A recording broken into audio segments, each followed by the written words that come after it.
आप जुड़ चुके हैं मनीष क्लासेज से। मैं मनीष कुमार। चैप्टर को समाप्त करेंगे। जो स्टूडेंट न्यू हो वो मेरा सजेस्ट वही रहेगा कि वो अपना फेयर बनाए, जो पढ़ लिए हो वो वापस उसे देख कर रिविजन करे, क्योंकि पहला अध्याय वास्तविक संख्या इससे लगभग हर वर्ष 10 से 12 नंबर का क्वेश्चन भी हर बार पूछता है। तो इसलिए आज पहला क्वेश्चन है, पहला क्वेश्चन है जिसका जिसका एचसीएफ निकालना है, जो कि यूक्लिड एल्गोरिथम के विधि के प्रयोग करके निकालना है। तो यूक्लिड एल्गोरिथम एक मैथमेटिशियन था, जो अपने नाम पे एक फार्मूला दिख के गया है, जिसका फार्मूला है ए बराबर बी क्यू प्लस आर, जिसे सामान्य भाषा हिंदी में बोला जाता है भाज्य बराबर भाज्य गुने भाग पर प्लस के शेषफल, जो कि हम लोग बच्चे में पढ़े होंगे। तो चलो बिना लेट किए क्वेश्चन को आगे बढ़ाते हैं। तो पहला क्वेश्चन है 135 और 225। तो 225, तो इसमें सबसे पहले एक विजुअल करेंगे इन दोनों में बड़ा कौन है। जो बड़ा रहेगा उसे मान लेना है ए, तो बड़ा है 225। तो मान लिया कि लिखना है, मान लिया कि ए बराबर जो बड़ा रहेगा उसे मान लेना 225। फिर लिख लेना है तथा बी बराबर 135। ठीक है। फिर लिखना है चरण, चरण 1 2 3 करके बढ़ना है आगे। तो चरण फर्स्ट में लिखना है, इन दोनों को एचसीएफ निकालना है।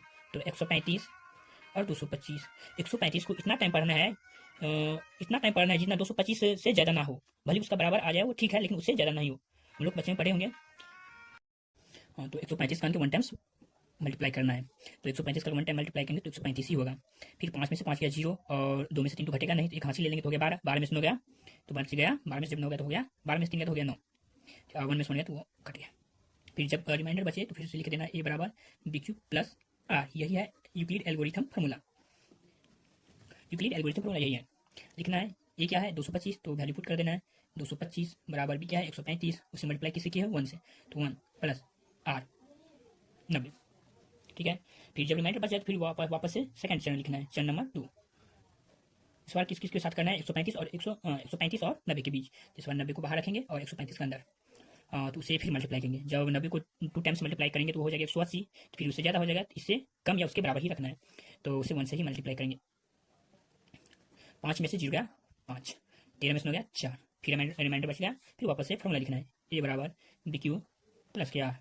फिर इस बार ए कौन है, ए है 135, बी 90, क्यू 1 और आर 45। ठीक है। फिर रिमाइंडर बच गया, फिर से लिखना है चरण 3। जब तक रिमाइंडर 0 ना बचे तब तक लिखना है रिमाइंडर 3। फिर इस बार 45 को बाहर रखेंगे, 90 को इसके अंदर रखेंगे।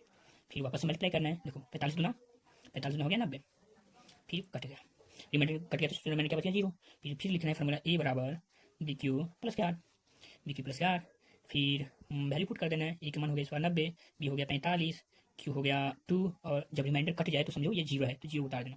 जब रिमाइंडर 0 हो जाए तो फिर वापस से क्वेश्चन बन गया, लिख देना है जिससे कट जाए। 45 को कितने में टाइम्स पढ़ें, 2 टाइम्स, तो हुआ इसका एचसीएफ 45 हुआ। तो 135 और 225 का एचसीएफ 45 है। ये तो हो गया लॉन्ग प्रोसेस। जब टाइम ना रहे तो उससे भी शॉर्ट प्रोसेस होता है, जो कि अगले वीडियो में बताएंगे। धन्यवाद। यदि वीडियो अच्छा लगे तो लाइक शेयर सब्सक्राइब करें।